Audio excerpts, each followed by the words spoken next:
Yang mana sedang memandu ketika ini, berhati-hatilah di jalan raya. Jangan lupa berdoa kepada Allah Subhanahu Wa Taala.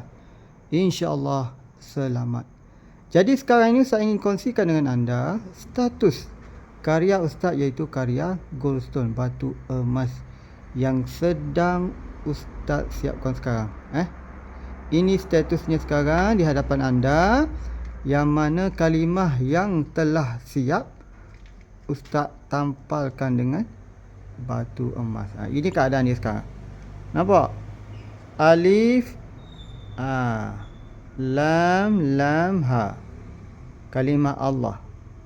Alif, ha, da, ahad.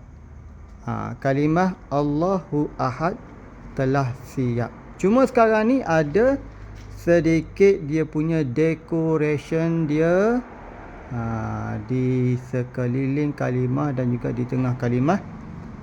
Nanti Ustaz akan update untuk anda. Okey, sekarang ini sudah 85% siap, insya-Allah. Hanya untuk anda perkongsian, semoga bermanfaat. Selamat Hari Raya, maaf zahir dan batin. Assalamualaikum.